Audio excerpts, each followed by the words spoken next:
Good afternoon, everyone. We'll be starting class in 1 to 2 minutes time. In the meantime, it would be appreciated if any of you can tell me if you were able to access quiz 1 and see your results or any individual feedback, because I'm not sure if I need to toggle any of the settings on quiz 1 for you guys to see this. So please let me know in the chat so that way I know after today's session if I need to change the settings or not.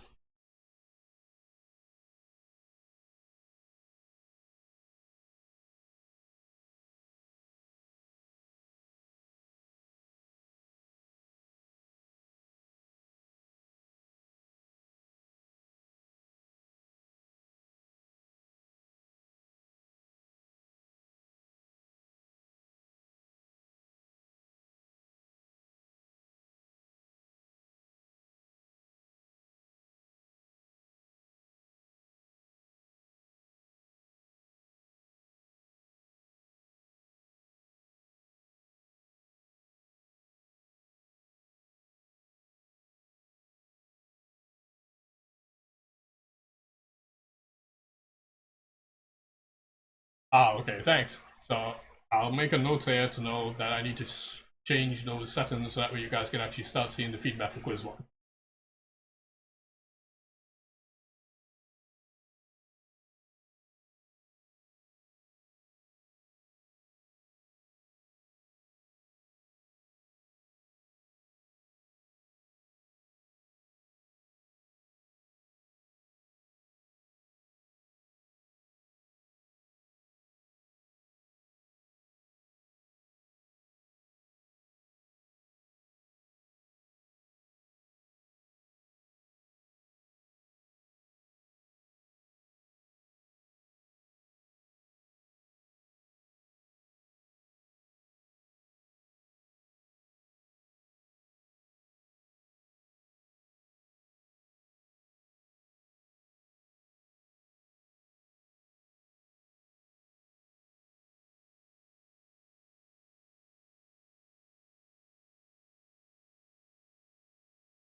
Alright, good afternoon everyone, and in today's session what we're going to be doing is the two important topics regarding our advanced data structures, which are going to be trees and graphs. And what we're going to learn in our first session regarding trees is going to build regards to what we're going to be doing in graphs in our second session. So if there's anything that you don't understand in trees, please make sure to ask during the lecture, and feel free to interrupt me because you are going to need the knowledge from trees in order to understand graphs more effectively. So like I said, feel free to interrupt me if you don't understand something in trees because you need this knowledge in order to understand graphs in our second session. Now, we have already seen some sort of trees in our previous lectures in some sort of fashion, and in particular we might have seen the binary tree where we saw the nodes and the nodes spanning with multiple nodes. We saw that each parent node had 2 nodes and so forth. What we're going to see here in this lecture is what's going to be the terminology for describing these trees, as well as our formal definition and any algorithms that we can use for actually traversing our trees and sorting our data accordingly in regards to that. And then when we move on to graphs, which is basically like a more fancified version of trees, we also see like how we can do certain things with graphs and what its applications are for, and how we can use different algorithms to go about doing operations on the graphs and finding certain data and so forth. And you'll see that basically trees and graphs, which are our advanced data structures, actually are very important for a lot of stuff in software design because there are very optimized ways of sorting and handling data as well as searching for data within any sort of organized data scheme. Alright, so let's get started. So trees basically, they are a little bit tricky to understand. And searching throughout them is a little more complicated than your standard array or linked list because of their arrangement. And it may seem a little bit difficult at first, but once you start understanding how the layout is and how it actually operates, it becomes a lot more simpler to go about using the trees in particular. Depending on the tree itself, because there's no standard structure for any type of tree, the worst case and average case, regards to its space and time complexity, actually can widely vary. So it's very implementation dependent for determining the worst case and the average case. However, the way you go about implementing each one of these, once you understand how to implement one, you can implement any other type as well, because the understanding is basically the same core concept that you start with. So a tree basically is like a fancified node data structure, where each tree has a root node where everything starts from. This root node can have no children or multiple children, which we refer to as child nodes. And each child node can also have no children or multiple children and keeps on spanning, such forming the leaves of our trees. Now, one thing to note is that, like any general tree which we may think or you may physically see, trees themselves cannot contain cycles. So there's only one directional data flow that you basically kind of observe throughout the tree, and there will be no loops between nodes as a result. Nodes in a tree, they may or may not be in any particular order. They may not also link back to the parent node, and they can have any sort of data type as their values.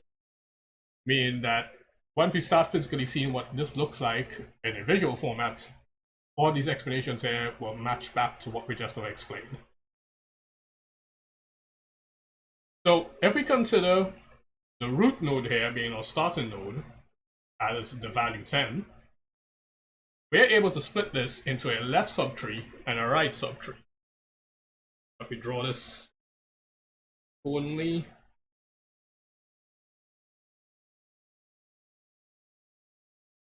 so this side here would be our left subtree, and this side here would be our right subtree. And this is with respect to our starting node here, which is root node 10.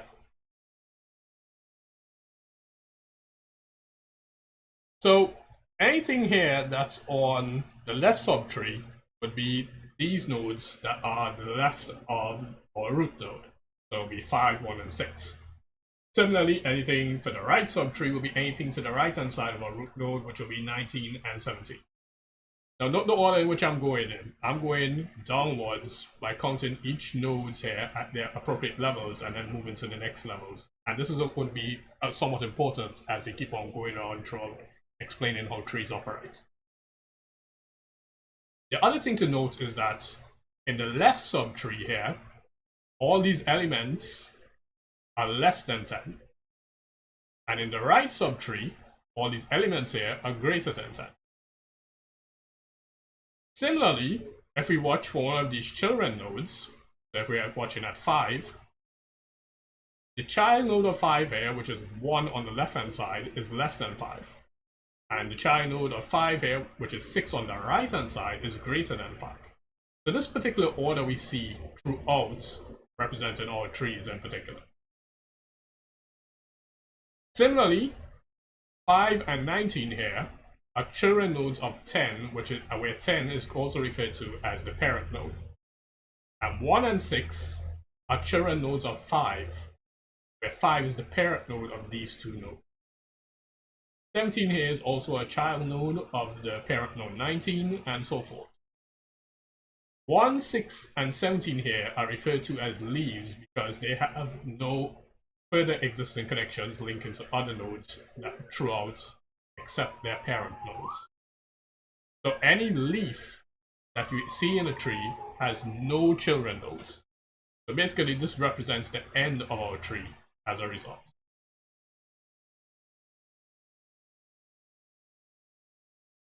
A level in the tree basically means nodes that are at the same depth. So basically I can say the same depth here being the same horizontal level.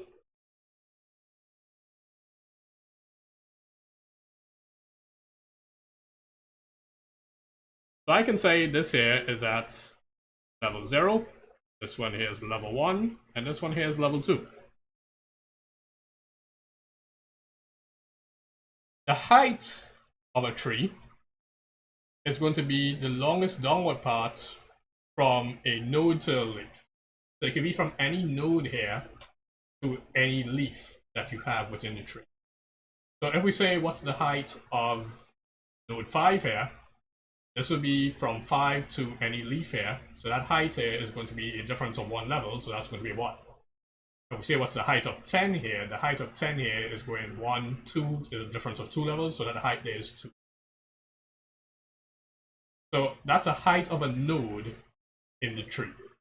The height of the overall tree would be from the root node to a leaf in particular.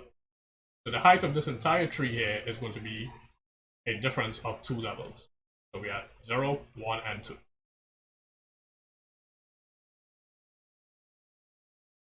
Are there any particular questions regarding this terminology so far with respect to trees?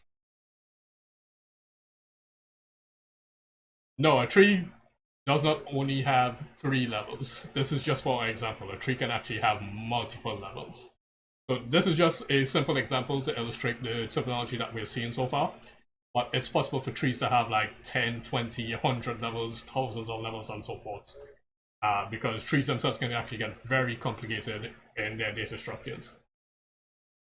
And that's because your trees themselves, they don't have any standard format regarding their analysis. They can actually have multiple children nodes instead of just 2. They can have 3 or 4 children nodes and so forth, and they can keep on spanning infinitely or keep on spanning towards some huge number. So it gets very big, but once you understand the terminology and how they operate, it doesn't matter how big the tree is. It's basically going to be the same sort of methods you will use to go about operating on the tree itself. So once you understand how one tree operates, you can apply it for any sort of tree that you will encounter. So you know when you reach the leaf, because if you start from your root node and you keep on going and then you can't further go anymore, these nodes where basically you can't go any lower, that will be basically your leaf. So your leaf will be at the lowest possible level, or when you can't go any further levels from a node itself.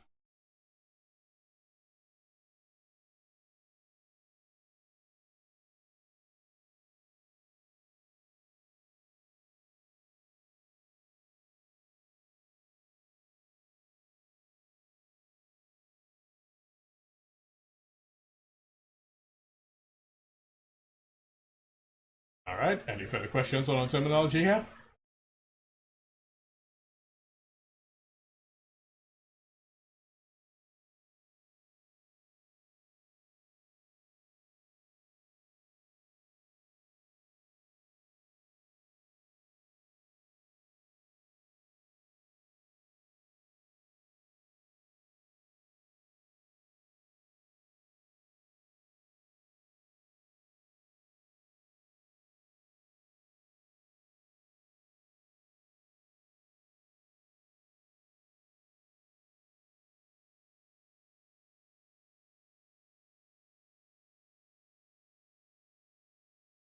No, a tree can actually contain any sort of data type which you require. And that was in the starting slide. So it doesn't necessarily need to contain numbers. It can contain decimals, it can contain characters, it can contain strings, it can contain vectors, it can basically contain any sort of data. I'm just using numbers here to make the explanation a lot easier.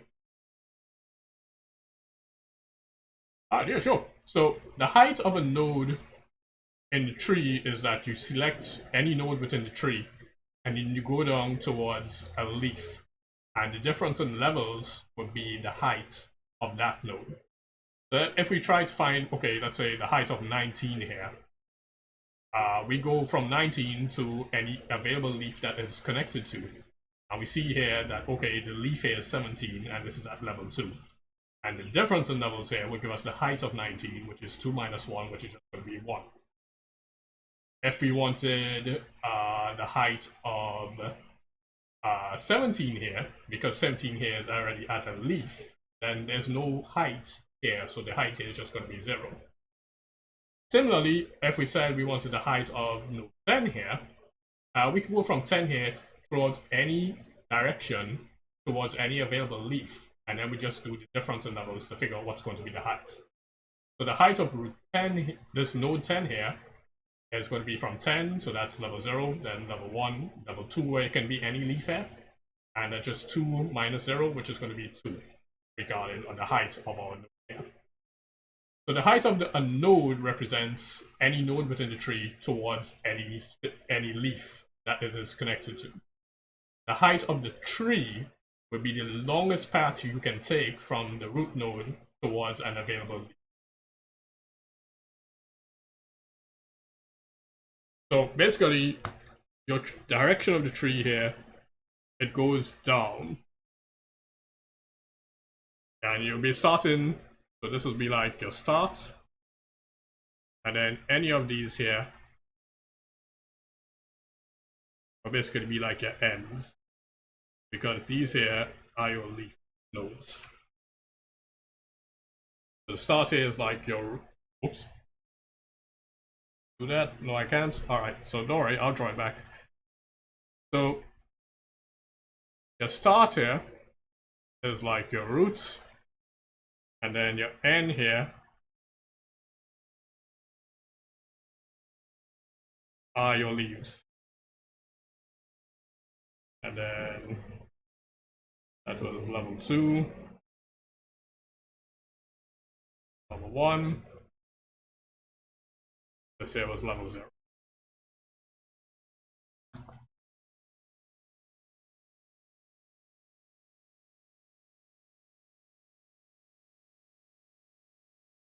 So basically, the height of a node is any node in the tree towards an available leaf.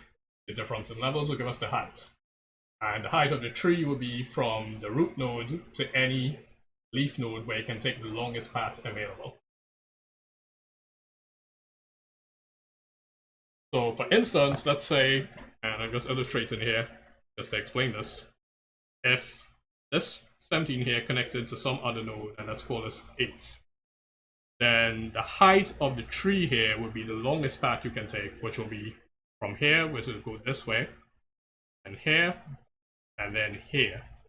And at this point, this will be at level 3 for this node. So the height of the tree here will be 3, being the longest path you can take from the roots to a leaf.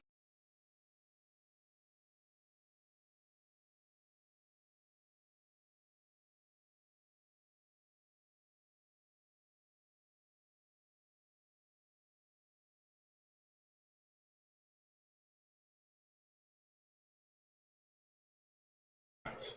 Any further questions?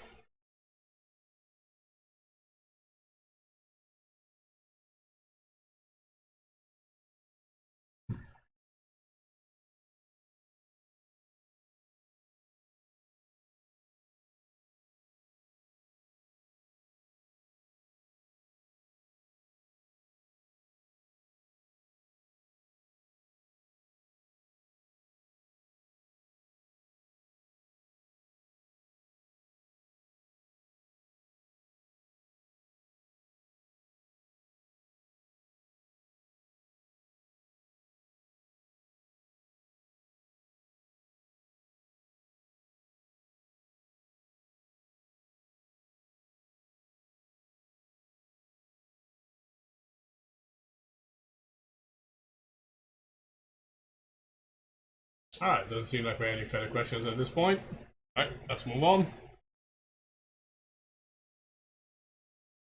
So, if you're writing your tree class here, it's a lot easy to write this because you just need to have a node structure or a node class, and then the tree class will be responsible for handling your nodes.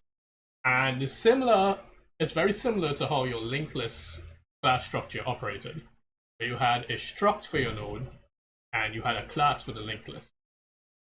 We can also use a struct here instead of a class for the node, and that's not a problem. But if you wish, you can just use classes for everything throughout, and it'll operate the same way regardless. Now, there are different types of trees that you will encounter throughout any computer system that you will be using. Typically, the most common one you're going to encounter is going to be the binary tree. And a binary tree basically means that each node will always have 2 children at most. It will never have more than 2 children. It can have 0 children, it can have 1 children, and it can have 1 child, sorry. And it can have 2 children, but there will never be 3, 4, 5 regardless. And it can basically, that behavior gives us the terminology for it being a binary tree. Now, there are other types of trees, like if a tree has a maximum up to 3 nodes, that's referred to as a different term. I think it's a ternary tree, which you'll see a little bit later on. If theirs has a maximum up to 4 nodes, then it has another terminology, 5 nodes, 6 nodes, and so forth. So those sorts of terminologies are what you're going to have to watch out for in particular when you're dealing with. So you will always want to ask, okay, for any node, what is the maximum amount of children it can have to determine, okay, what type of tree you're going to be dealing with. And typically we refer to these as an n-array tree. And it's going to be dependent on the maximum children any node has. So, and a good example of this will be the ternary tree, where 3 children maximum it's going to be to any one parent node that we may encounter. Now, because this is the maximum, this does not mean that all nodes will always have 3 children. They can have up to 3 children. They don't necessarily need to have the maximum as required. And a good analysis of this here is that if we watch our root node and we see how many maximum children it has, we see here that there's 1, 2, 3 children. But then for each following node, like for example 4 here, this only has 2 children, 6 has none, and 10 only has 1 child. So we want to see like what's the maximum amount of children one node can have to determine what type of tree we're going to be dealing with. And that gives us the idea of what type of tree we'll be encountering and how many links you need to form regarding the operations of the tree as we keep on going forward in this lecture.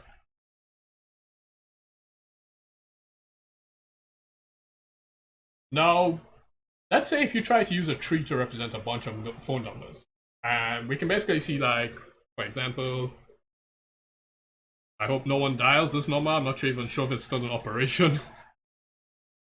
So 1-868-653-0777. Someone may actually realize this was the number for a popular fried chicken restaurant locally here. But what we can see here is that this is 1 digit, this is 3 digits, this is 3 digits, and this is 4. And if we add them together, we see that basically it gives 10 digits, right? So any international number that you basically dial will basically have 10 digits regardless, with the exclusion of any weird international codes except for this one. Like some cases might have dial 1, 1 and so forth, but we're going to be ignoring those for the time being. So we may end up using a ternary tree where each one of these numbers here can actually be represented as nodes in our tree itself. And each child node would be a digit of this phone number that we had. The end of the number would be the last digit that we have here, and this would actually be a leaf node, signifying the end as a result. So, to give you an idea of what this can physically look like, I'm not going to draw up the entire thing because I literally physically don't have space on the slide here to draw it out. It would be like if we say, okay, all international numbers must start with 1. And then we can be like, okay, it can be 8, and then this must go 6, and this can go 8. Let's say if we need to dial another international number where the code started with 9 instead, to a 9, 1, 2. Let's say if we are still dealing with an international code of 8, we'll go 1, 8. But then let's say it was 7 and then 6 here, and so forth, and it keeps on spanning like that as we keep on going.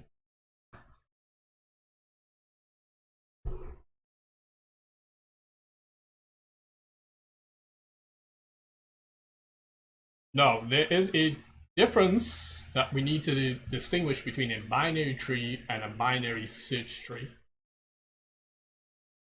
So, a binary tree is where it's defined such that any node has a maximum of up to 2 children nodes, but it does not specify anything regarding the order of the nodes.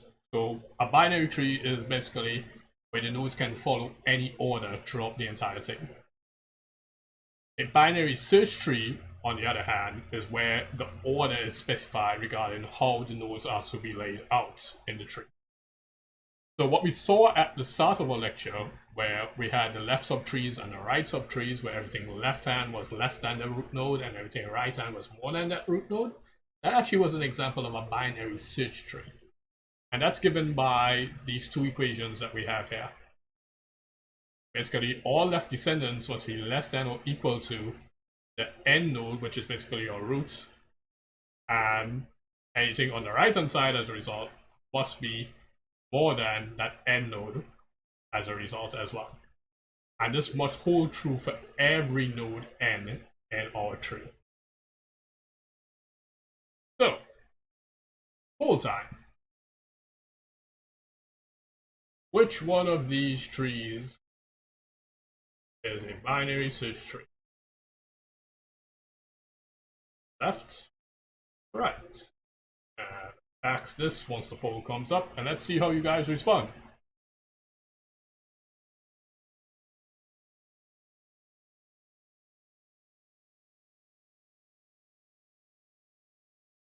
Alright, get your votes in now, and let's see how you guys respond regarding this.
Alright, 15 more seconds for voting.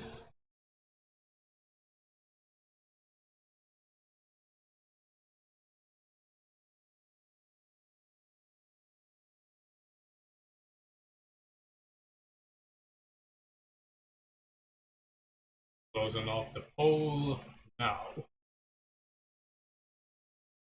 See our results momentarily. Chat.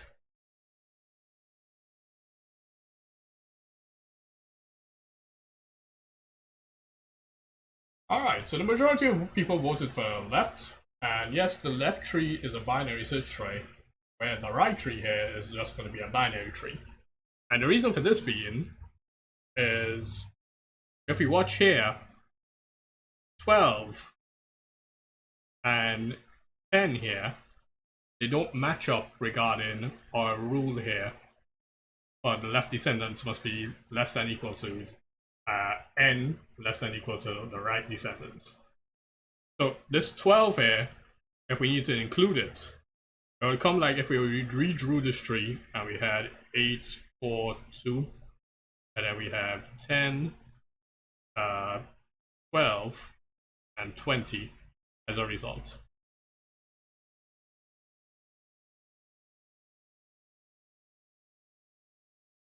And then we will have that in a form that it can be said that that's a binary search tree as well.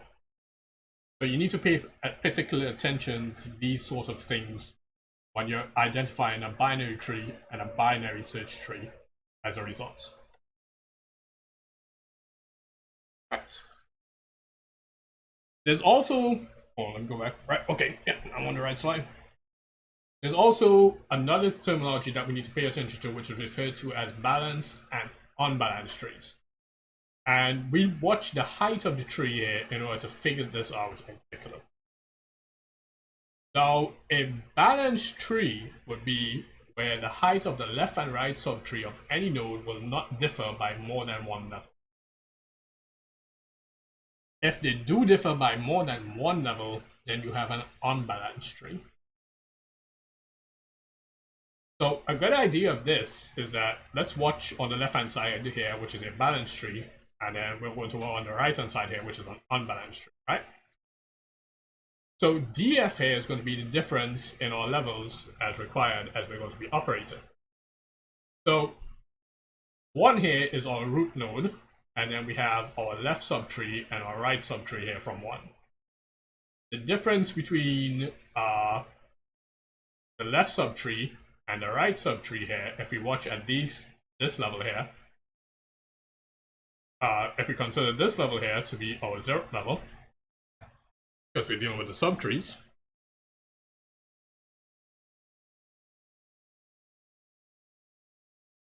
we can see here that the difference here and the difference here will not differ by more than 1 as a result.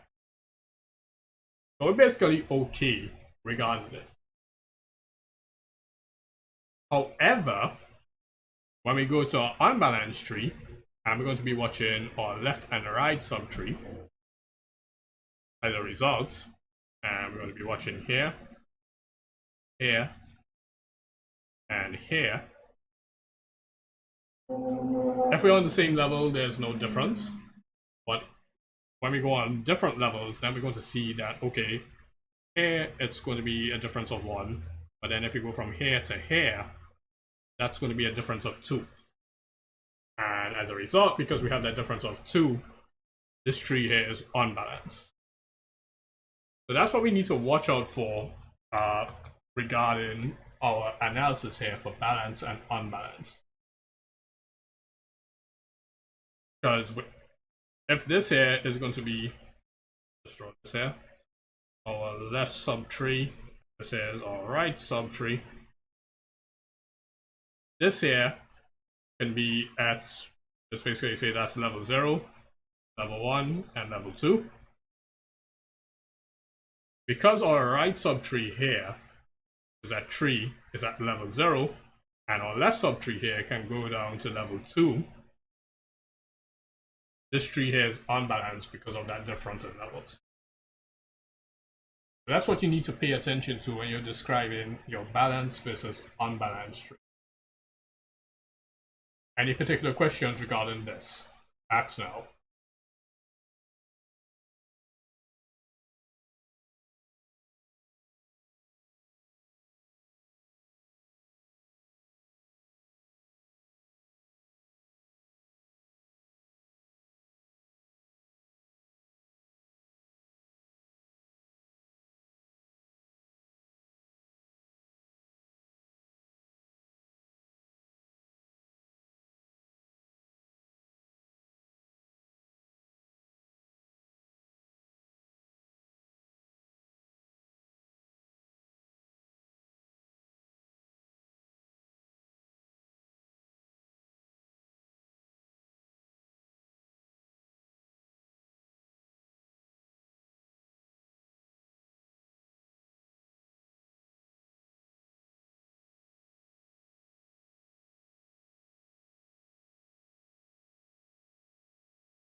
Alright, doesn't seem like we have any particular questions. Alright, let's go on.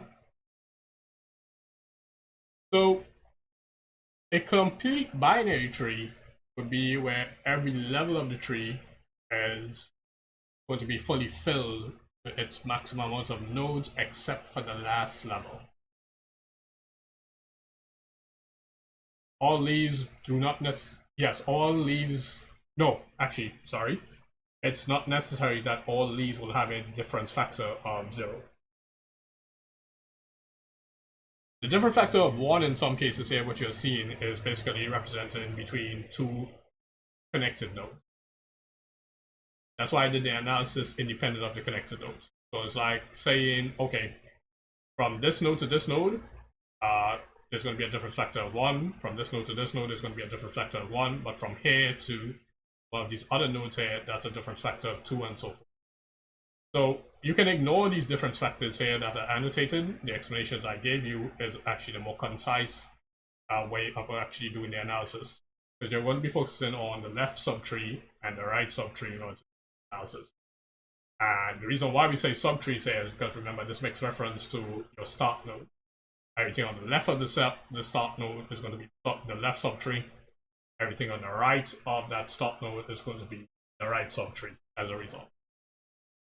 So don't worry too much about these difference factors here. Just worry about the difference in levels between the left subtree and the right subtree as a result.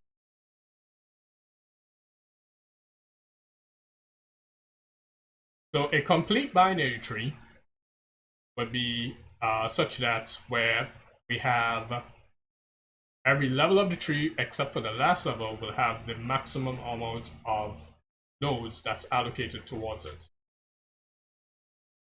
I'll explain a little bit why all these will not have a difference factor of 0, because I'm going to have to illustrate that coming down to the end. So, hold on, empty pool here, ignore those. Take there.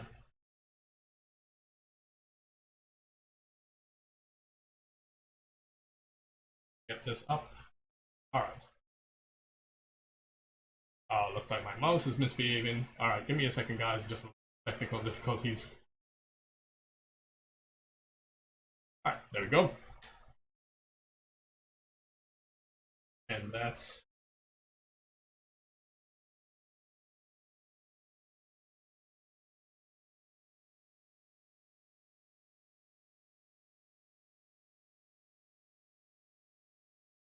alright, okay.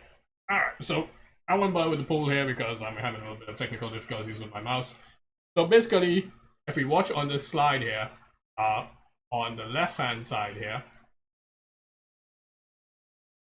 we can see that if we try to analyze it, this left tree here is going to be a complete binary tree. 10 here has our nodes here in 5 and 20. And then we have 3 and 7 here, and 20 going on to 30. And we may think, okay, this is going to be a complete binary tree. But in reality, it's not complete. Because remember, the definition is it needs to be fully filled left to right, except for the last level. So we need to make sure that left to right order is satisfied. So this left tree here is not a complete binary tree because it does not go from left to right when we watch node 20 here. It goes right and there's no left node as a result. If we watch the right tree here, this is a complete binary tree because it follows the left to right order. Because we have 10 here, then we have 10 having the maximum amount of nodes, 5 and 20, being 2 nodes here. And then 5 here goes to 3 and 7. Okay, that's good. 20 here goes to 15, but it follows the order left to right as a result. So because it follows this left to right order, and the last level here does not need to have the maximum amount of nodes required, this here on the right hand side is an example of a complete binary tree. This here on the left hand side is an example of an incomplete binary tree. Any particular questions regarding that explanation?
the right tree here is complete because we need to make sure that for a complete binary tree, we need to make sure the order goes from left to right as it's being filled.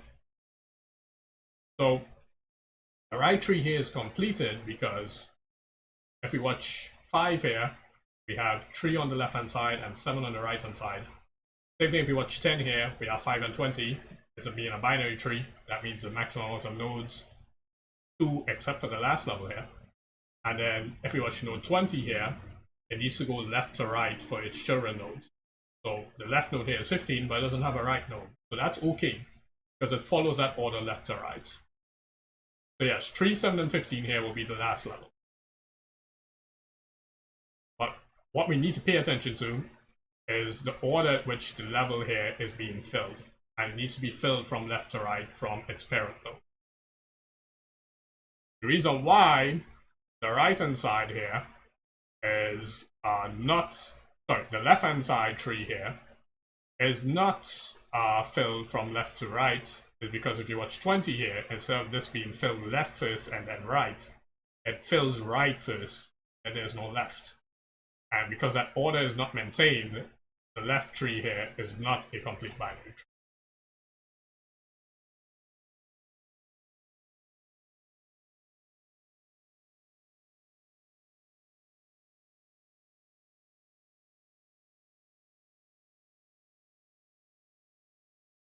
There are multiple ways to take attendance online, but it's also understood that some people may not be able to physically attend because they may have other responsibilities.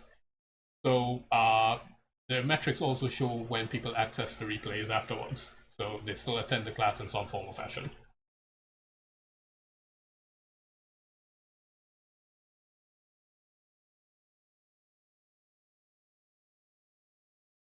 Alright. So remember, the trick to identifying a complete binary tree is that you need to make sure that the nodes are filled from left to right from their parent node. That's what you need to pay attention to. Also, you also need to make sure that at any level before the last level, being the leaves of the tree, that each one of these nodes here basically have they're fully filled. So like if we start at the root node here, we need to make sure that this root node here has 2 nodes for it to be a binary tree. And similarly, if we had an additional level here, each one of these nodes here needs to also have 2 children as a such until we actually reach that last level as a requirement. But the order of which it's being filled from left to right, that's important for you to identify if it's a complete binary tree or not.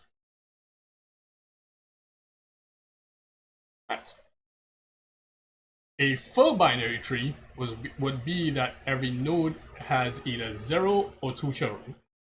You can't have a node that just only has 1 child. So, alright, let's see if my poll here, sorry, if my mouse here is behaving. Alright, nice. It is behaving. So, which one of these is full binary tree? Left. C.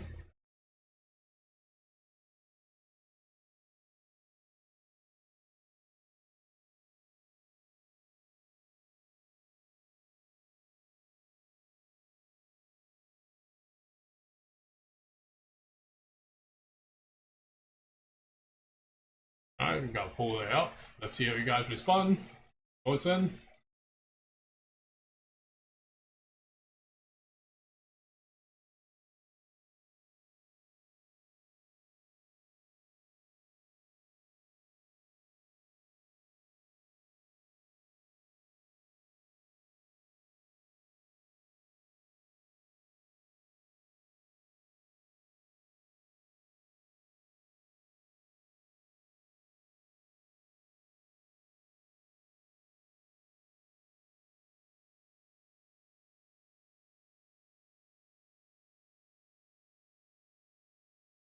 So a full node is basically, in the case of a binary tree, a full node will be such that if that's the parent node, it contains the maximum amount of children nodes that it can have. And because it's a binary tree, the maximum here is going to be 2 nodes.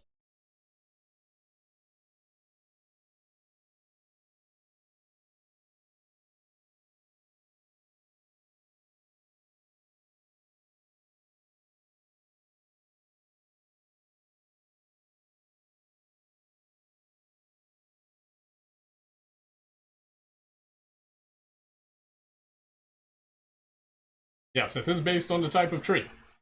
So, for example, if we were dealing with a ternary tree where we can have a maximum up to 3 nodes, that's what you have to pay attention to. But we're keeping our discussion simple and we just stay into binary trees. So yeah, a binary tree, for the node to be full, it must have the maximum amount of children nodes, 2 nodes. If we try to draw like a ternary tree or a ternary tree or something, we basically are going to run out of physical space in drawing this. And we try not to go on and on about this because, like I said, it takes very long to draw these out. So once you understand the terminology for one tree, you understand the terminology for all. Same with all the operations and so forth.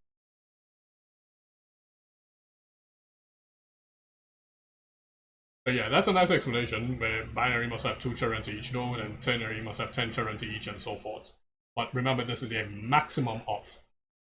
And if you're talking about a full node, then you're actually having those maximum amount of children.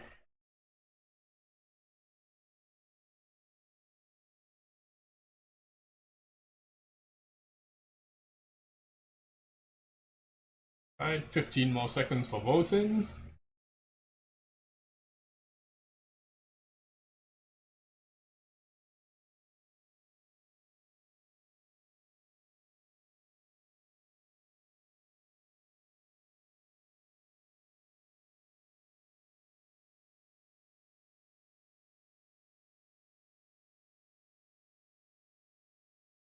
I'm closing off our poll now. See how our results are in a little bit.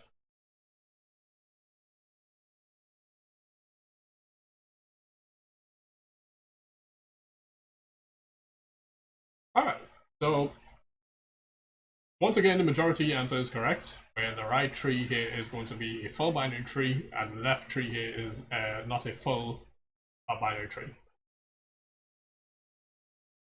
No, not necessarily. 3 children does not have to be the maximum before you can have grandchildren and more levels.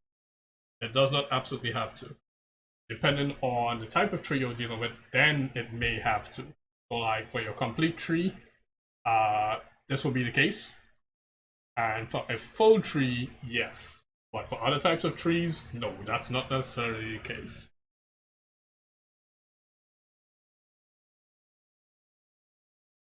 So if we analyze our left tree here to see if it's a full binary tree or not, we can see 10 here has our 2 nodes. Okay, that's fine. But then 5 here only has 1. 20 and 20 has 2 nodes there. So that's good. That's good. But this here is wrong. And then we see that 7 here has no nodes, so that's okay. And then 3 here has 9 and 8, which is okay. So these are okay. These are okay. This is okay, but 5 here only has 1 node, so that's wrong. So that's why you know that this is not going to be a full tree. On the other hand, if we watch 10 here, 10 goes here. If we watch our right tree here, sorry, 10 goes 5 and 20, so that's okay. 5 has no nodes, so that's okay.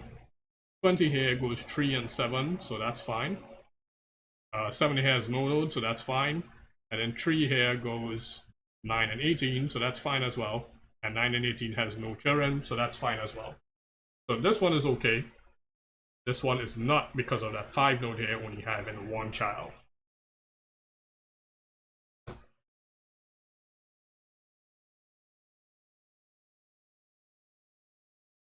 Alright.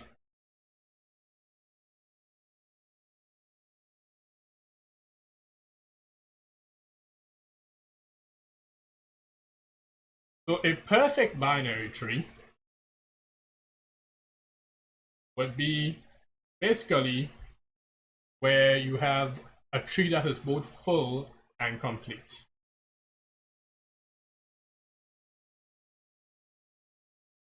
And it being full and complete, this means that all the leaf nodes will be at the same level. And this level here with all the leaves here will be the maximum amount of nodes that you can have. So you will not have any node here before your last level having 0 or 1 children. They will have the maximum amount of children nodes that can be allocated to them. And only at the last level, we will have no children nodes as a result for this particular last level. So a perfect binary tree would be, a good example of this would be that if you have a tree that is both balanced on the left and right hand side with the amount of nodes they do have. So they span accordingly in regards to your 2 to the power analogy. This will be like 2 to the 0, which is 1 node, and the next level will be 2 to the 1, which is 2 nodes, and then the next level here will be 2 to the squared, which is 4 nodes. And if we went down to another level, this will be 2 to the 3, meaning that there must be 8 nodes as a result, and so forth. So that's a good way of identifying a perfect binary tree.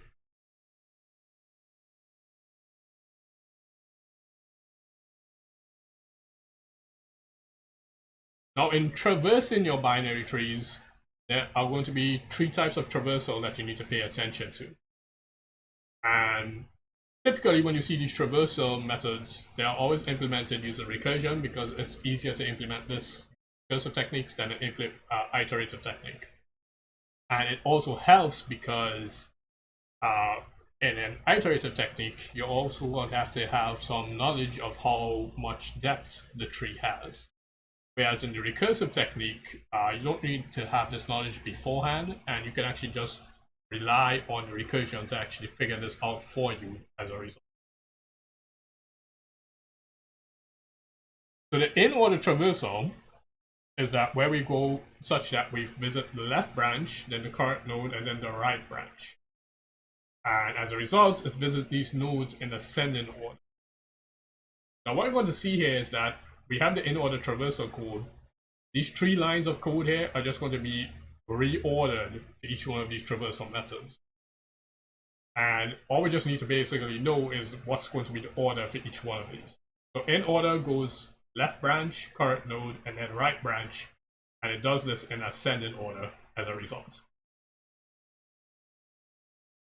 Pre-order traversal is that you visit the current node before its child nodes. So you start with the root node, and then you go to each one of the child nodes as a result. So it will be such that if I illustrate this, we'll be at this here being our root, and then we'll go down to the left tree, which can go span like this. So we go this way, and then this way. And then from the roots, we go on such that it's going to be down to our right nodes. So we'll go this way, then it'll go this way as a result. So it's just going to be a little bit different regarding these sort of nodes, how you go about visiting. So this is how pre-order traversal will operate. And as you can see here, these nodes, how they are visited, the order of the operations here just change for pre-order traversal. So we see visits, and then node left, and then node right. But in previously, when we had in order, we had left, then visit, then right. So because we know that the order of these operations here just change for each one of these traversals, post order will just be left, right, and then visit. So it'll be such that we are going to be visiting the current node after its child nodes, but we are going to be visiting the root node last as a result.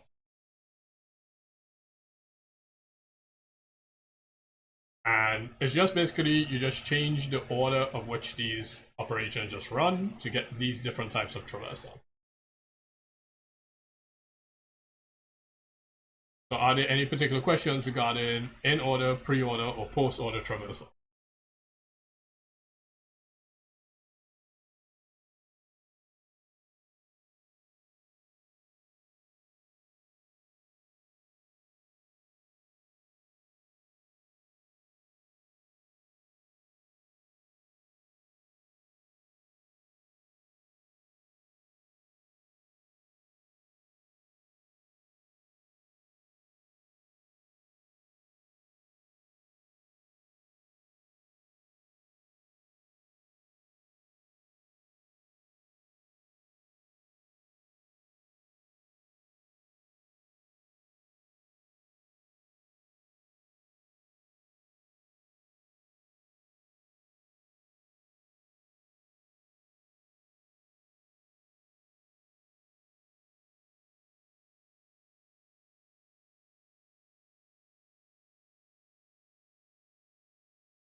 Alright, doesn't seem like we have any further questions regarding that. Alright.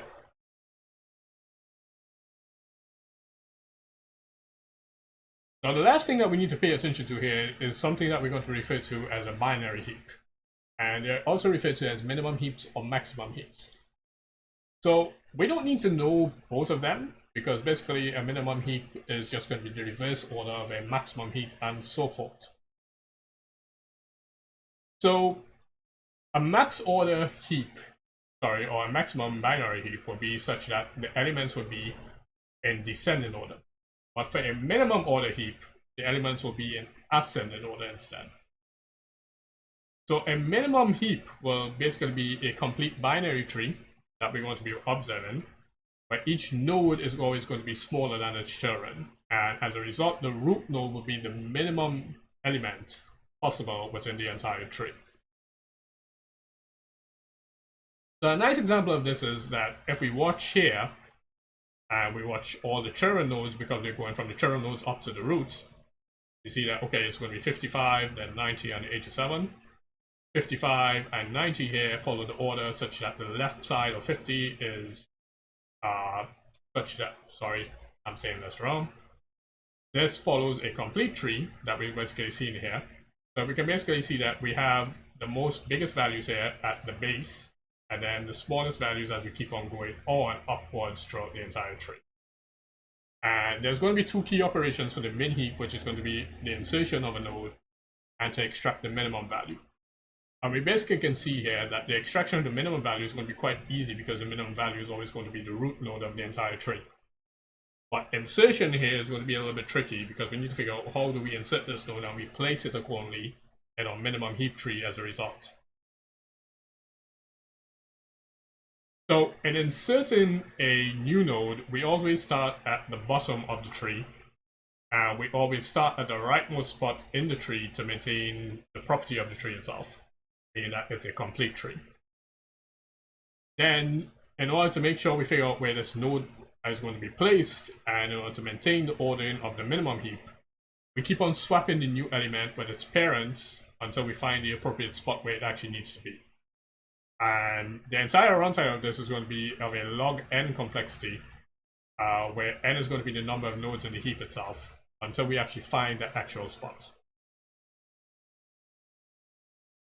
So, for example, if we had that same tree here and we inserted node 2, it's possible for us to go about swapping this until we figure out, okay, where does node 2 need to be in the entire tree?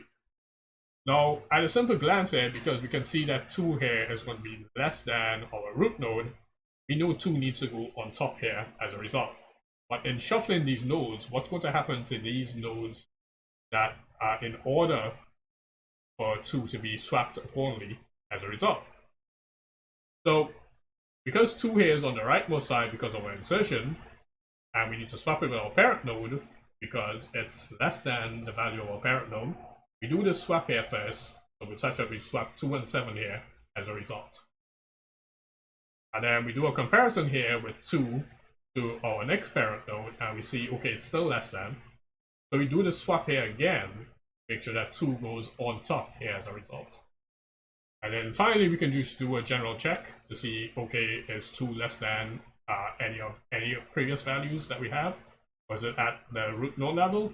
And then we know to stop swapping, and we've maintained the order of the tree as is throughout the entire thing. So the insertion for the minimum heap will always follow these general steps. A new node will always be inserted at the rightmost possible spot in the tree. And then depending on the value, it's going to be swapping with its parent node in order to make sure that it maintains this order throughout the entire tree for your minimum. Are there any particular questions regarding the insertion of this node for our minimum heap tree?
it doesn't seem like we've got any questions regarding the insertion part. Alright, let's go on. So extracting minimum element is always easy because it's always going to be at the root node. But in removing it, we need to also make sure that we follow these order of operations here to maintain the order of the tree. So once we remove that minimum element, we need to make sure that we maintain that order of the tree here by finding what's going to be the next minimum element as a result. So we'll start with swapping with the lastmost element in the heap being the bottommost rightmost element. And we keep on swapping this until we maintain the order of the min heap property. And if we ask which one of the children nodes that we need to swap with as we keep on going, we're always going to be taking the smaller value to maintain that min heap order. And we get a runtime of log n as a result as well. So a nice extraction here would be such that, okay, we had 80 here to begin with, and we need to get to this replacement after we did some extraction on top here. We need to make sure that we do the swap sale only until 80 goes into its correct position as required. So we watch 50 and we watch 23. 23 here is going to be the least value. So we do the swap here only to get this. And then we watch 32 and 74 here. 22 is going to be the least most value. So then we do the swap here only to maintain that minimum heap property as a result.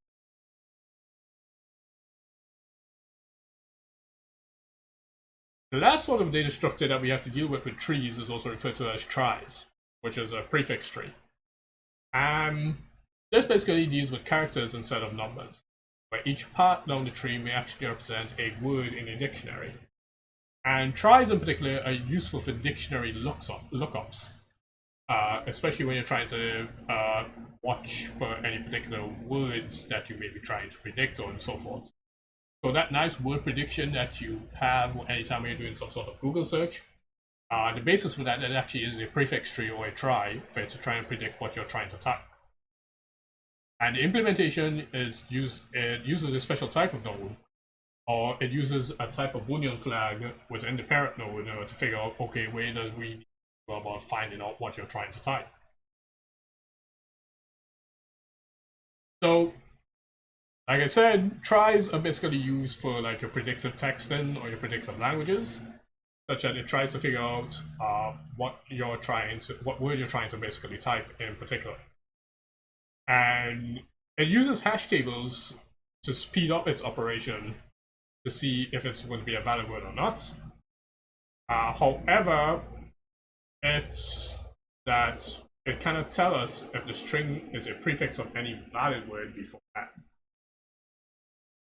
So unless these words here are basically in order as required, it cannot tell us if that word there is going to be valid as a result, unless the tree actually has its order in to be fit. So tries basically allows us to do predictive texting a lot faster because of how the tree is layered and operated, as well as it reduces the amount of data that we actually need to go about sifting throughout. So that way it just keeps on using less and less data as it goes downwards. And the runtime is linear, where k here is going to be the length of the string that we're trying to type. So for your homework regarding binary trees here, and you know why we have certain types of homework here to give you a head start on certain assignments. So you want to make sure that you want to figure out how a max heap would work, and you need to explain the operations and the methods for these in particular. And you're given the binary tree code on My Learning to start with, and to see how it actually operates and how it actually works. So for each one of those functions in that binary tree code, you're going to need to write a short description of what the function does and how it operates with respect to the nodes in the tree. And you may also, in some cases, have to provide a visual aid to go about explaining these operations. And that's going to be somewhat of a big hint regarding one of your assignments. So you may need some visual aids for some of these functions. And this lecture did already cover some of these functions as well. So you actually have some of the information here beforehand, before attempting this. Alright, so that basically brings us to the end of our trees lecture. Are there any particular questions before we move on to graphs?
Alright, it doesn't seem like we have any questions regarding trees here.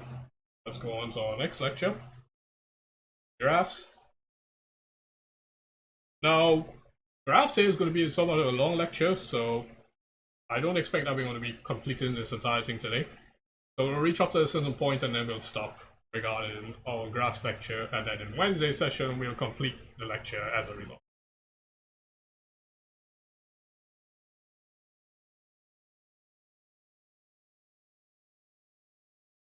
So the material for trees will be covered coming down to your third quiz, not your second quiz. So your second quiz should be up to, let me just give you a good indicator. Let's see. Although I will give you a forum post regarding this, but I'm telling you guys in a little bit in advance. Your second quiz should be up to either the end of sorting and searching or up to the end of linked list. But I will give you definite confirmation of that once I start writing the forum post regarding this with the second quiz. What I can tell you is that your second quiz will be, once you get the announcement, you will have like ample time to know how to go about preparing for it and whatnot. I believe either the second quiz will be either on this weekend or it will be sometime next week. But like I said, once I put up the forum post with all the details, you will get confirmation regarding this.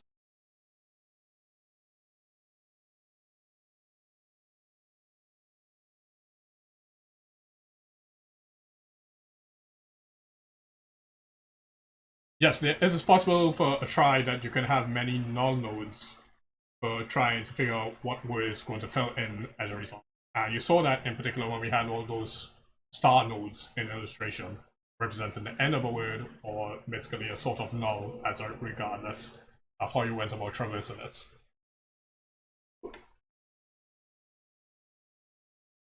Alright. So like I said, graphs here is a particularly long lecture, and like I said, I don't expect us to complete this in today's session. So we'll stop at a comfortable point and then we'll complete graphs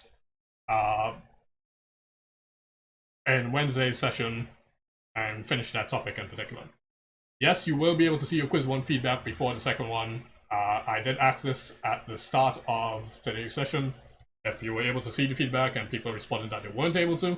So it's just a matter of changing one of the settings in the quiz so that you'll be able to see your feedback. And I will do that once we finish today's session. Alright, so we start with graphs now. And basically, graphs are just a fancified version of trees. So once you understand your tree theory, understanding graph theory here is going to be somewhat similar to what you have. But whereas trees could not have cycles, graphs actually can have cycles. So that's why we have the statement that not all graphs here are going to be trees. So a tree is basically a connected graph without cycles, but a graph actually can have cycles within itself. Mathematically, mathematically, graphs are defined by an expression known as v, comma e, where v will be your nodes referred to as vertices, and e will be the connections between the nodes referred to as edges. Now, I did provide a lab resource for graphs online, and that's going to actually help you guys a little bit more with regards to how the code operates with graphs and so forth. This lecture here is actually giving you guys the physical explanations and the illustrations as to how certain things will operate with regards to the code that you see in that additional document.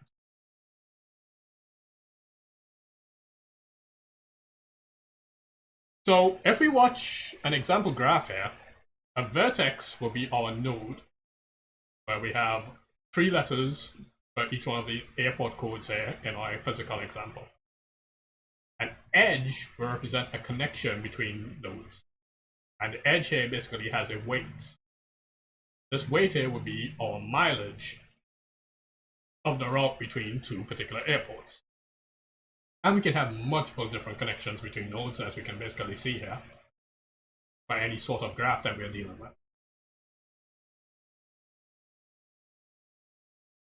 Graphs can have directed or undirected edges, meaning that if it's a directed edge, there's only one way for data to travel. And if it's an undirected edge, data can travel both ways between nodes.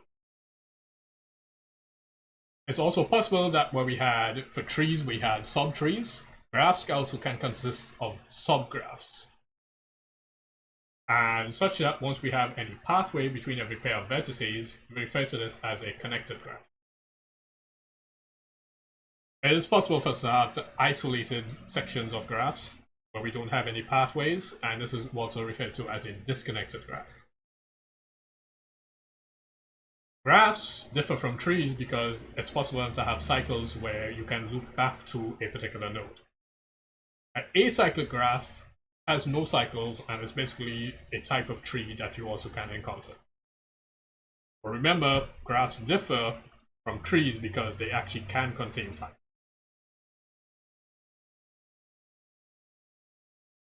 So we're going to move on to a little bit of terminology regarding our graphs as such. So the end vertices here are going to be referred to as 2 vertices or 2 nodes that are connected by an edge. So for example, the end vertices of edge A would be and B. Edges incident on a vertex refers to which edges are connected to a vertex or which edges are connected to a particular node. So node U here has edges A and C connected to them. Similarly, node V here has edges A, D, and B here connected to it or incident to it. Adjacent vertices are what we refer to as vertices that are neighbors. So basically vertices that are connected to each other. So vertices here being nodes will be that U and V are neighbors because of the existing connection here, represented by edge A. And U and W here are also neighbors because they have an existing connection represented by edge.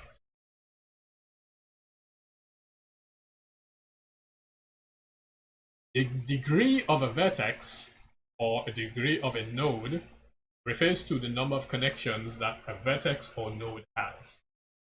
So for example, vertex V here or node V has 3 connections, A, D, and B. So the degree of vertex V would be 3. Parallel edges is when we have multiple edges that are connected to a pair of vertices. So if we have multiple connections between two nodes, these edges here, because they don't intersect with each other, but they basically connect between these two nodes here, are parallel in nature. So H and I here are parallel with respect to vertices X and Z. A self loop is basically when you have an edge that loops back to a particular node. But an edge J here, because it loops back to vertex Z or node Z, is a self loop because it just loops back accordingly throughout the entire.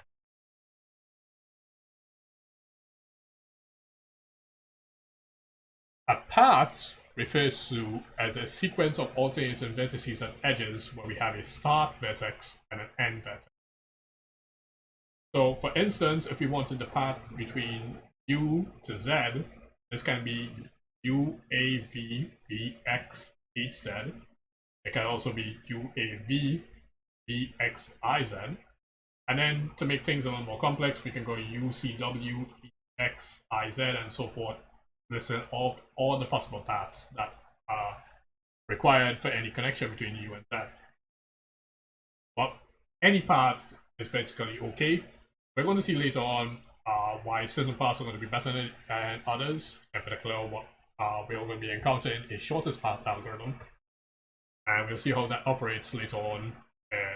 Probably not today, probably in Wednesday's lecture when we continue our material here. And we'll see why this is important. A simple path is where all the vertices and edges are going to be distinct. So no vertex or no edge is going to repeat itself. So that means like we won't go, for instance, if we're trying to get to Y, we won't go U, A, V, E, X, E, W, F, Y. That's all distinct. But it's not like to say like if we're trying to get to another node here in particular, we're not going to be repeating the node. So we won't like U, A, V, X, H, Z, I, X, G, Y. X repeats here. So that's not a simple path. So all vertices and edges must be distinct for a simple path. Don't have any repeats.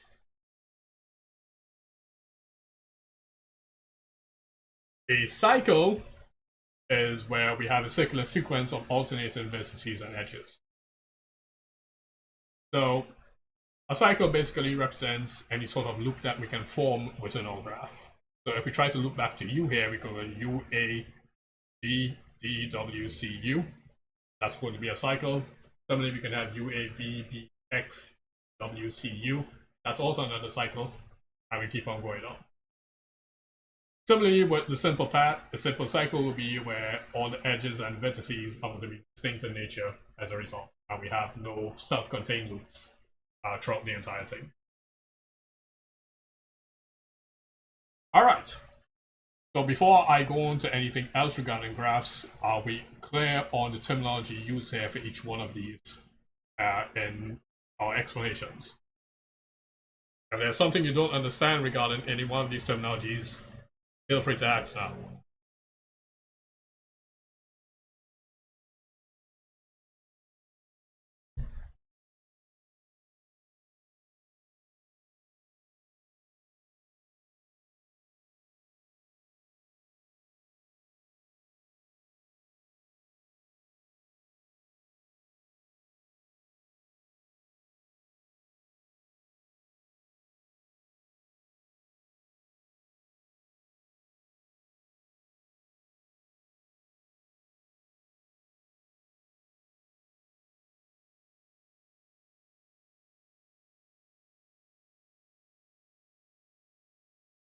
Sure. So a cycle basically means that your start point is also going to be your end point.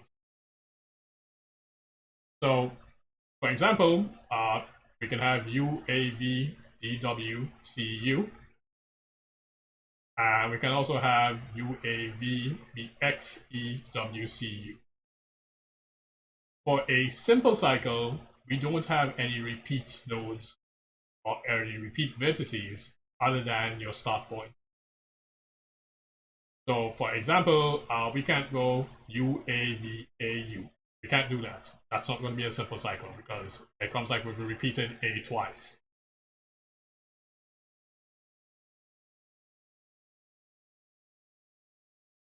I'm not too sure if it's the same as a Hamiltonian cycle, but I will make a note to check on that.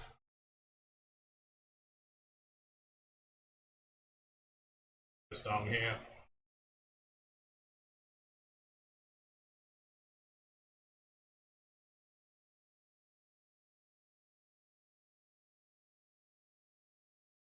Cycle.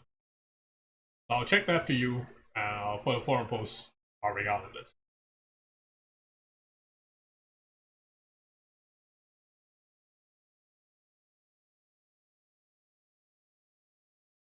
So yeah, cycles are basically how you can go back to a particular node.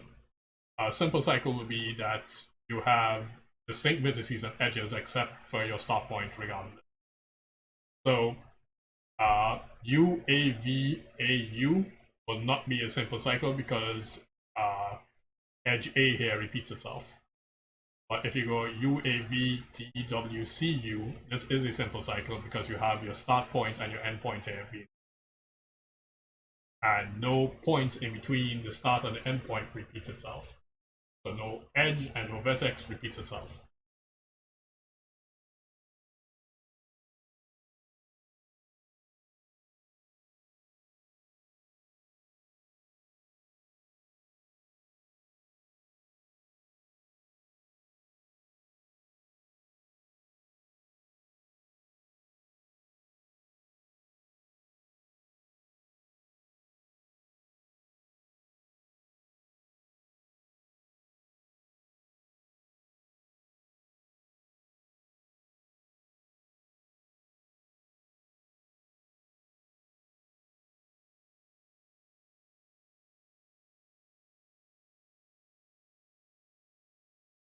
Alright, any further questions on the terminology?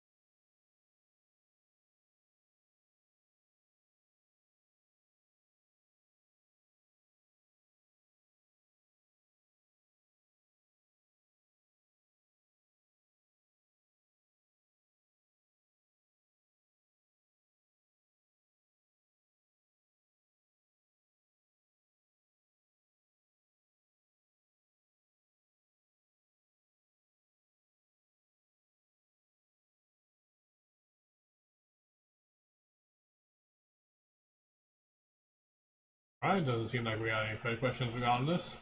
Okay, let's go on. Now, the most common way to represent your graph, being your list of vertices and edges, is to use something we refer to as an adjacency list. And basically, this list here represents a nice ordered way actually to represent the connection between your vertices and your edges. So we can use a simple class definition here for using an adjacency list, where we have our same node structure here represents for our vertex, and the graph structure here representing the links between the vertices being our edges.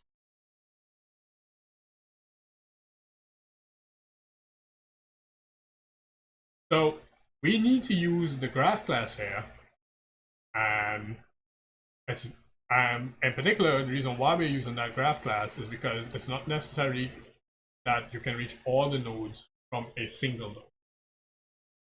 You don't need additional classes to represent a graph. You can use either an array or a hash table of lists, or even a simple vector in our implementation here to represent this adjacency list as a result. And the example code for adding the edges here is actually given using that vector class, which is a standard library in C++, to actually store each one of these edges between two particular nodes. Now, all of these code here that you're seeing, like I said, is provided in that lab handouts or that lab additional resource underneath this lecture.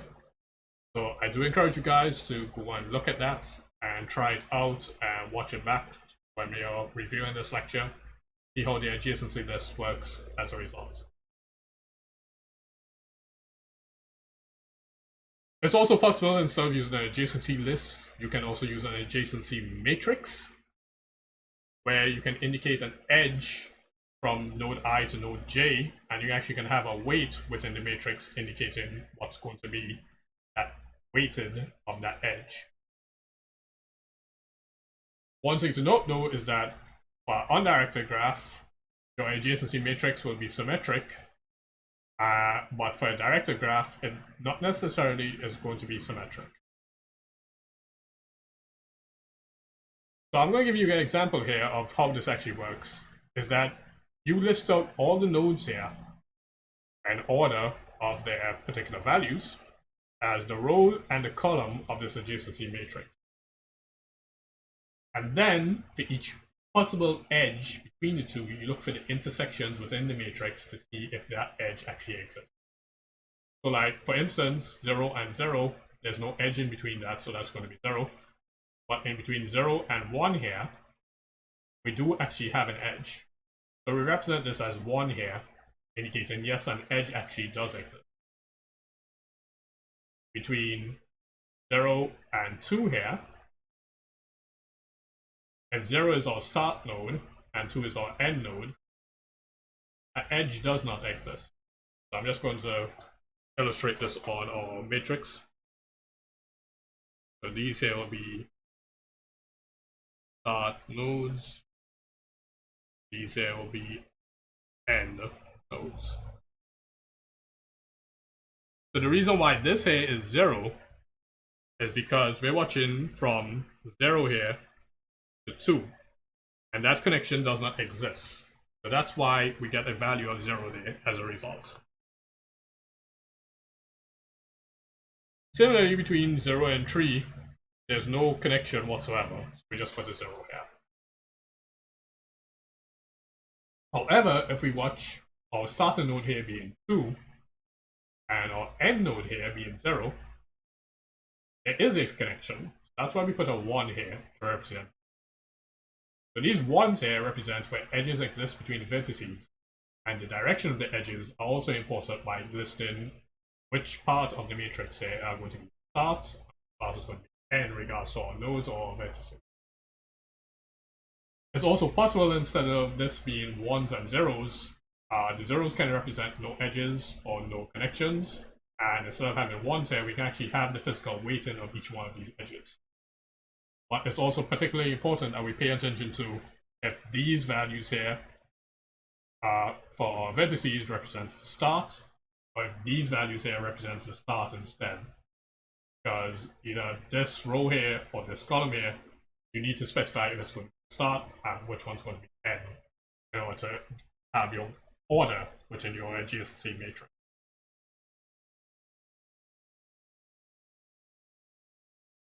Alright. Any particular questions regarding the adjacency list or the adjacency matrix? Feel free to ask now.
Yeah, sure. So, in making our adjacency matrix, we watch each one of these vertices here, where a vertex is a node. The edges are the arrows, yes. So, we list out all the nodes here as our start row here for our adjacency matrix and our start column here as well for our adjacency matrix. We need to specify either if this part here is going to be the starting nodes and if this part is going to be the end nodes, or if we flip them accordingly. So for this particular example, we use the starting column here with our list of vertices or list of nodes here to be, okay, this is where we start from, and our starting row here in our adjacency matrix to represent these are the nodes that we want to be ending at. So 0 to 0, there's no connection, so that's why we have a 0. 0 to 1, there is a connection, so that's why you have a 1 here. 0 to 2, there's no direction connection here. So we have no connection going from 0 to 2, so that's why we have a 0 here. And similarly, 0 to 3, there's no connection between that, so that's why there's a 0. Now, let's watch this in the reverse order where we have a connection from 2 to 0. So we start at node 2 here, and then we end at node 0. And because there's a directional connection here, that's why we have this 1 in this particular case. There's no directional connection from 0 to 2. So that's why we have a 0 here. The edges here are the arrows, but in this example graph. The vertices here are the nodes. It's also possible that if each one of these edges here had a weight, and if there was some numerical value associated with them, instead of storing these as 1s, we can actually put those numerical values in. In instances where there's no physical connection or no directional connection, we just leave the zeros as is in our adjacency matrix.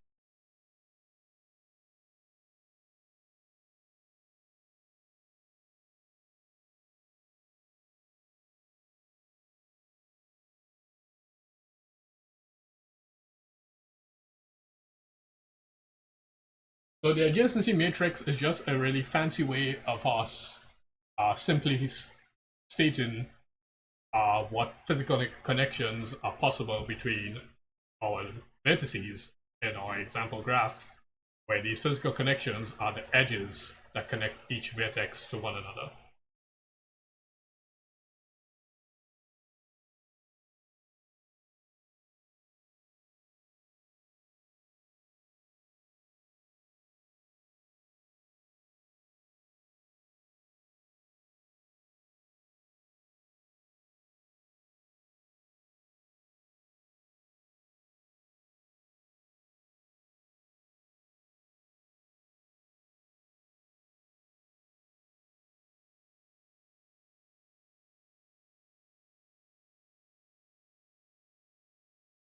Nice.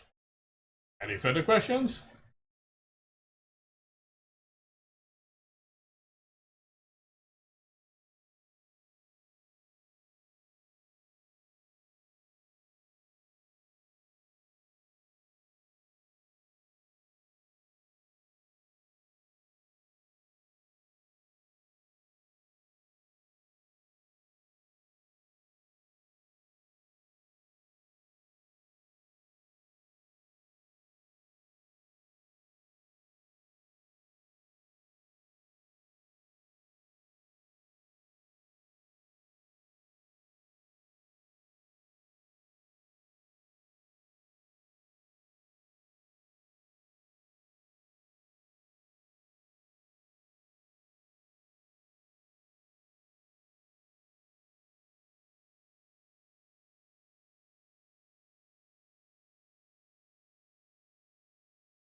Alright, doesn't seem like we have any further questions.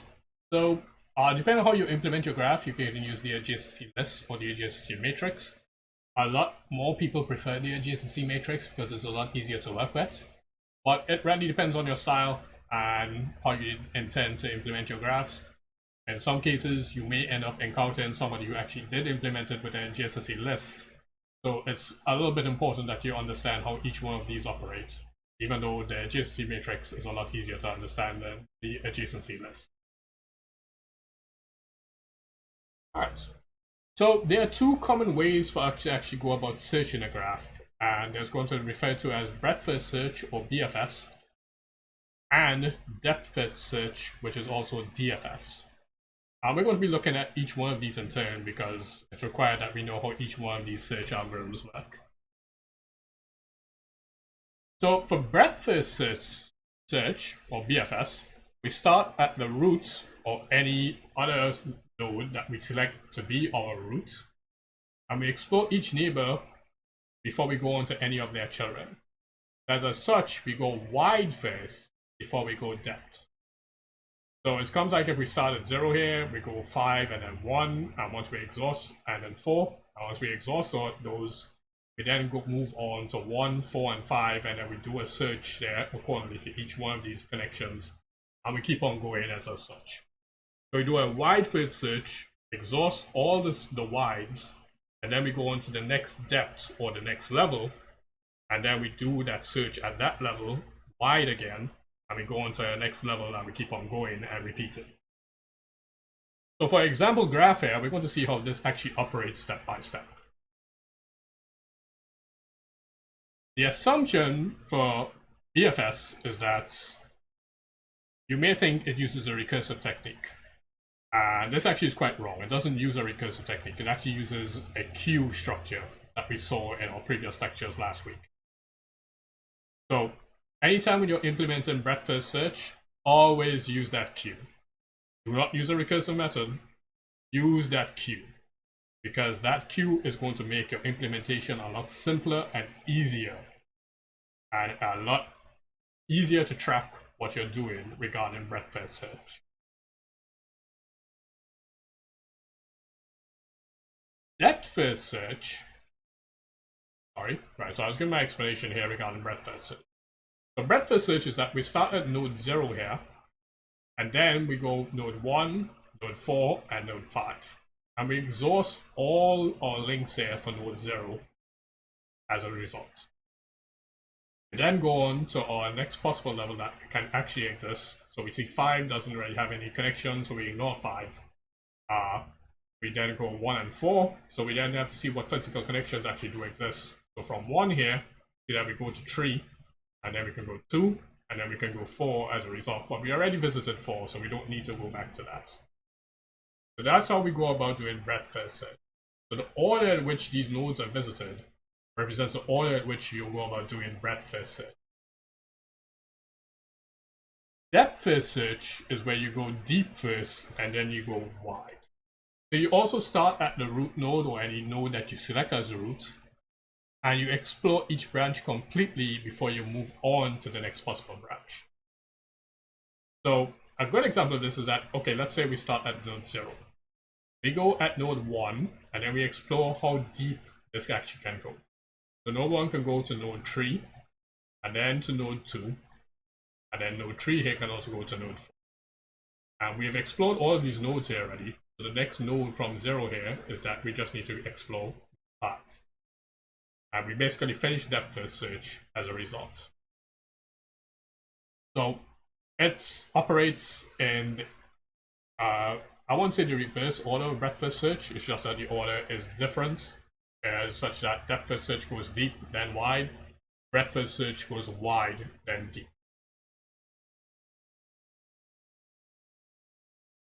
You already seen an example of depth-first search here in our tree code, which actually is a pre-order traversal. Your post-order traversal and your in-order traversals are actually forms of depth-first search.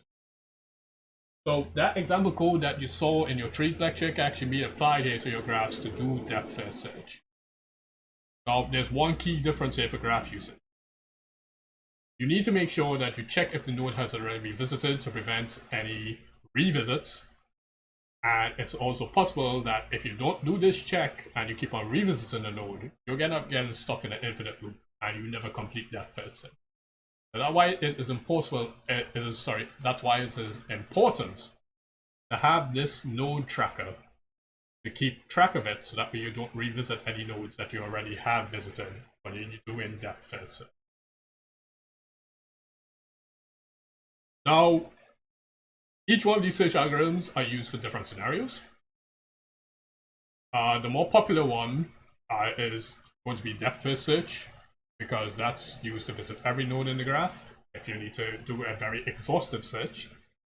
But if you need a very fast search, in particular if you're trying to find the shortest path between two nodes, you're going to have to end up using breadth first search. So a good idea would be is that you have your graph code and your additional resource.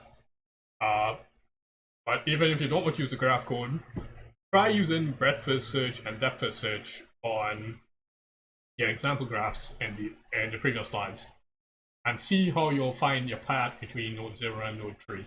And you want to see how it differs quite greatly in trying to find these paths. Alright, so before I move on to the other subtopic that we have here, are there any particular questions on breadth first search and depth first search? Feel free to ask them now.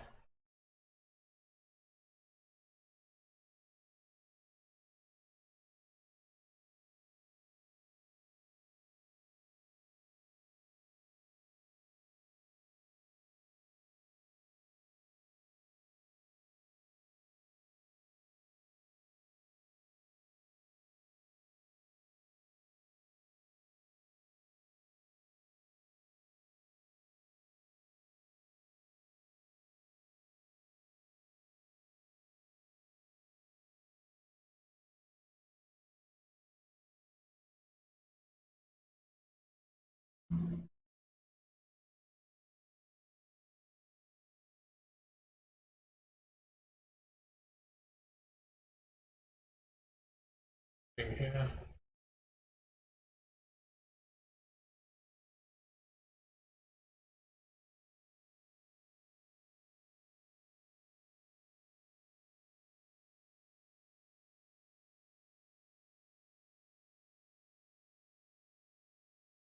Right, yeah, sure.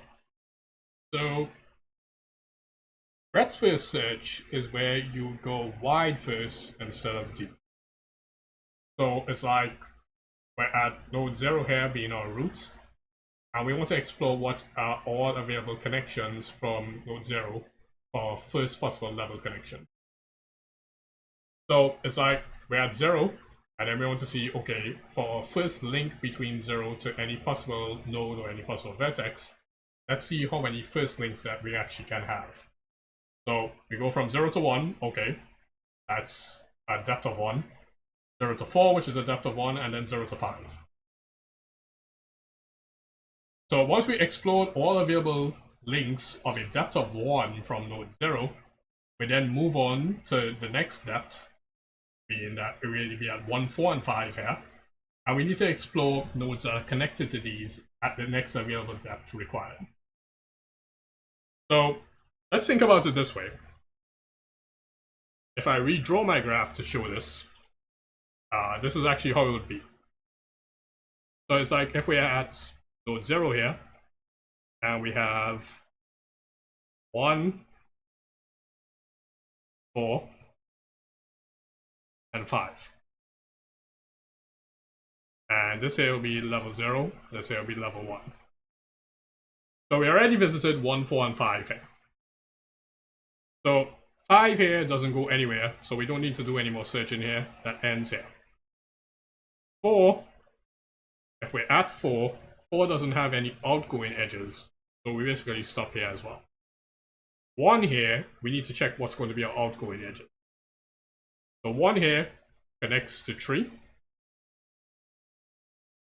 And then, okay, does 1 have any more outgoing edges? Yes, 1 connects to 4, but we already connected that and we checked it back. So we don't need to bother with this connection, because we already visited node 4. And then, okay, we are finished with that. So we just check for 3. 3 connects to 2. And 3 also connects back to 4. But we already visited node 4, so we don't need to bother with this as well. And because we visited all nodes here as a result, our breadth first search here finishes at that point. So it comes like if we just redraw the graph to illustrate how we go about visiting each one of these levels. So it'll be level 2 here, and then level 3. So in redrawing the graph, we see that we visit the nodes at a particular level, being the width here or y, before we go to the next particular level, which is going to be our depth. And any nodes that we have already visited, we don't need to revisit them.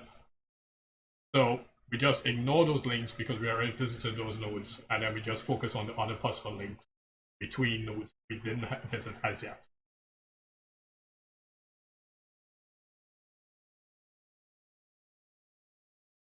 And that's how breadth-first search actually works.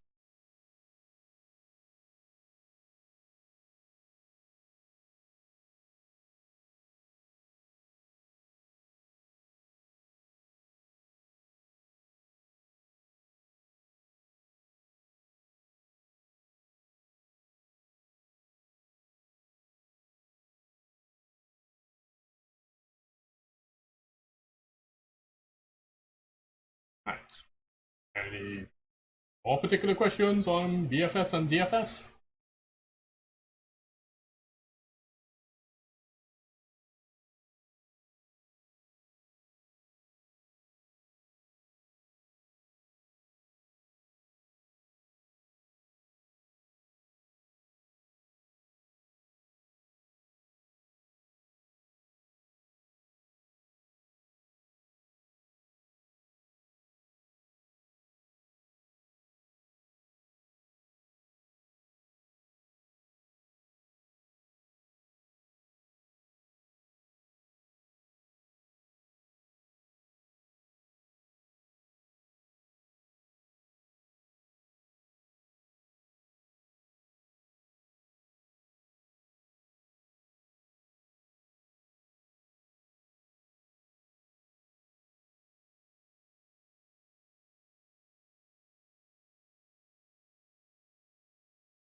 Alright, so it doesn't look like we have any further questions regarding that. And the next topic that we're dealing with regards to graphs is topological sorting, but I'm watching the time here, and we're not going to complete that in time. So we'll stop at this point here for today. And in Wednesday's lecture, we'll continue from here, and hopefully we'll complete graphs on Wednesday. Meaning that next week, Monday, will actually be our last lecture, which is going to be bit manipulation. And after that, anything else from that point will be tutorials or any sort of sessions that we need for any sort of practice and so forth. It's free to request those once we complete all the material, regardless, in particular. We can also use those sessions as well for any preparations, any misconceptions that you guys have, any trouble that you also have as well. So we can address those in particular, but like I said, those sessions are going to be requested sessions. And it's helpful that if you want to request these sessions, that you come in advance regarding this with the topics that you want to talk about beforehand, or any particular things that you also need some sort of clarification on. That's free as well to ask about regarding these things. Wednesday class is not going to be a 2-hour class, it's going to be a 1-hour class. That's going to be from 1 to 2. And I believe from 2 to 3, you'll be going on into the BBC classroom with Dr. Paransing.